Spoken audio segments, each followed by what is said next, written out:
All right, this is a good one, but it came to me mid-workout and I'm still out of breath, so bear with me. They were showing a head of a state, or actually it was a head of a major country. Don't even ask me how I know, because I don't fucking know who's ahead of what, but I did know that this person was the head of this country, and I think a fairly big country. Anyway, it's not the point. We were having a discussion and he understood it. He got it. It clicked. And I could see that he totally comprehended it.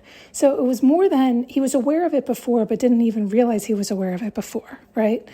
And it's like one of those things you hear, but you don't hear. It's like you brush it aside. But he had fully really gotten it. And it was like he had a mental comprehension of it all. And obviously a very wise man, not enough we'd say wise, but very smart, intellectual. And so he totally agreed with me once he got it.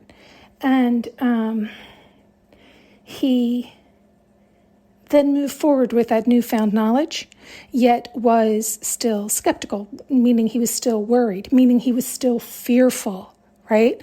Because he hadn't yet mastered that understanding and hadn't fully integrated. You've heard me say that so many times where, oh, I get it, I got it, I get it. Like, oh, I get it. But there's things that haven't fully integrated. They've integrated, but they haven't gone all the way down yet. I know there's more because it is something that I've had to consciously work at. It hasn't become rewired and part of who I am yet, right? So there's been those times where it's like, oh, I'm aware of this, right? But then I have to be able to see clearly because I'm like, okay, so I do know that, but I have to walk myself through. This is the idea of you can feel the fear, but keep moving. If you know you're coming from your heart, if you know that this is the right move from your heart, but you're scared, you're still going to do it. But that's what we have to continually practice. So he hadn't mastered that yet, so he was still moving with a bit of fear, right? And so he might mentally know it and understand it, comprehend it, but he hasn't fully mastered it. It's not part of who he is because there's still that hinge of fear, right? Until you master it, there's still seeds of fear, right? That's seeds of doubt. So until you release all that doubt, you haven't mastered it. And so it becomes part of your knowing. It becomes part of who you are. So you no longer doubt yourself. You no longer doubt that knowing. You no longer doubt that part of you. And so he hadn't reached that. And so that is always the question. How often are you going to practice that? Moving from your newfound information, your new awareness, your new integration, your new understanding. And now you can see it from that higher vantage point. And you're going to move from your heart, even though you still have that fear. And you do that enough times. You continue to integrate it so then it eventually will become part of who you are if you're doing that correctly. Yet here's the thing. There's going to be times where you're going to bump up against things that become more and more and more challenging. And so when that occurs, we're always, sorry, there's a whole bunch of them here with me now. Sorry, they just came to sit and listen, which has me a little shook. I don't even know what I was saying. So as the other lessons come in, you have to remind yourself of your newfound knowing, where you want to go, where you're moving from, ask yourself the right questions, until it becomes mastered. But there are times where if you allow that fear, like if you don't do it often enough and you don't continue to practice it, you don't continue practicing moving from your highest and best, and you don't do it daily, because you do have to do it. You have to practice your truth all the time, even when you're in fear, so that it becomes less of a fear. You become more confident and less doubtful. You become more true and less fearful, right? So you have to tip those scales. But if you're not practicing, if you're not trying, you're not making that effort, you're not loving you, you're not understanding you, you're not figuring it out, what can happen, and we see this more often than not, is that the fear outweighs, the ego outweighs, the old knowing, the old familiar outweighs the new information, the new integration, the new attempt at integration. Because if you allow your ego to win, what you'll do is, if you really want your ego to win and you're refusing to stretch and grow, you're refusing to change, you're refusing to love yourself and up level, you're scared of that unknown, what your ego will do to soothe that fear is you may still do it anyway. I'll move through my fear anyway and do this. This will be for my highest and best. But all while, your attention, the majority of your body, your feeling body, your emotional, spiritual, mental, physical, your aura, your field, all of it is still vibrating at that underlying worry of, I don't know if this is going to work. I don't know if I believe this yet. I don't think I believe it. If that's louder, that ego, that fear, that will dominate. That will become your dominant vibration. And that will win. Your ego will win. And then your ego will say to you, see, I told you. I told you. And it'll push down your better knowing, your newfound knowing, your new freedom. It'll block you from your blessings, your new sense of peace.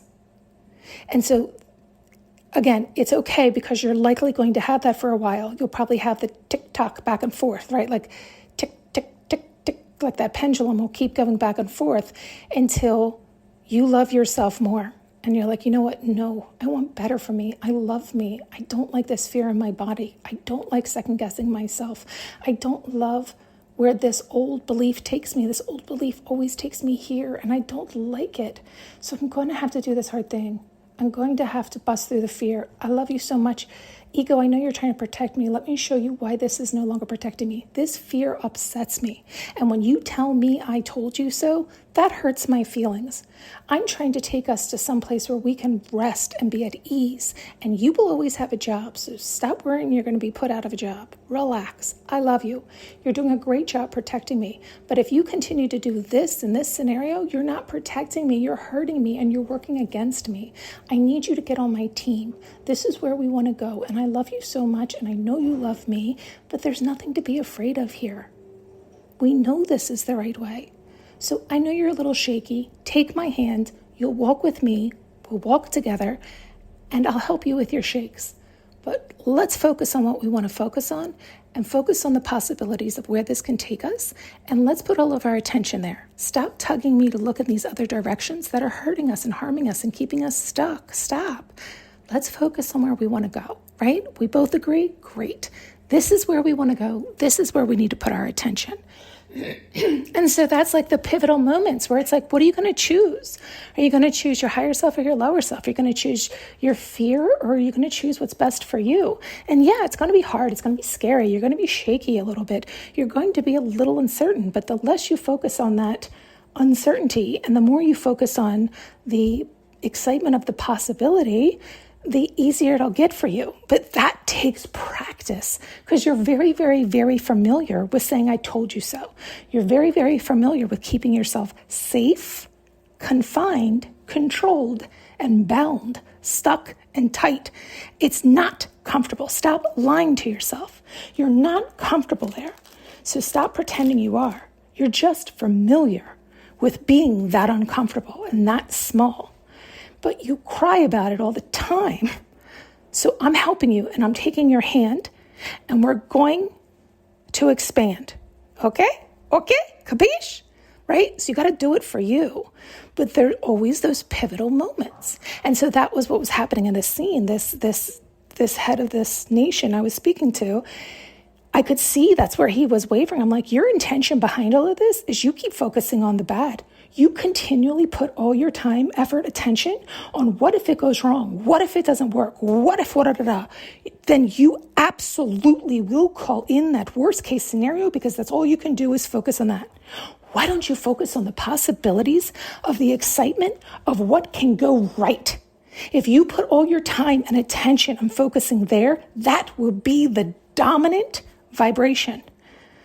But if you want to excuse and justify your ego, if you want to play the power play, if you want to give well, I have to protect the nation. No, you're protecting your fucking ego. You have to put all your attention, all of your heart, all of your better knowing. You know better. You've been told the correct, more important information, the newfound knowledge. You have your eyes opened. You're clear as day. You know intellectually, you just have not mastered yourself, and you have not mastered your ego. And that is okay. We've all been there. But don't lie to yourself, because you will trip up yourself. You will cause your own failure. You will be the one who continues to focus on the what if and the negative and excuse it by justifying it that you're protecting others. These are lies. You have to love yourself more and want to stand in your truth and your newfound knowing and want better for you and for all. Because if you want better for you, then you'll want better for all. But if you want better for your ego, you're likely going to trip yourself off. And then it's all on you. So yes, it's on you either way. Do you want better or worse? Do you want love or do you want fear? Do you want the possibilities of better and more? Or do you want the fear of the known, the history, the repetition that we continue to call in, because that's all we fucking do, is well before, well last time, well before, well last time. Yes. And that's why you're scared. That was the experience, because that's where you were dominating and that's what you kept resisting. So that's what you kept calling in. So again, do you want to repeat that cycle? Then you're just repeating the fear and you're just calling it back in. And then you're just proving your ego right. Your lower self, your lesser knowing, your old information. But you're comfortable there because then you can say, I told you so. Well, look at you, big boy. Thanks so much for tuning in and listening. You can now purchase an audio journey with me using the link below.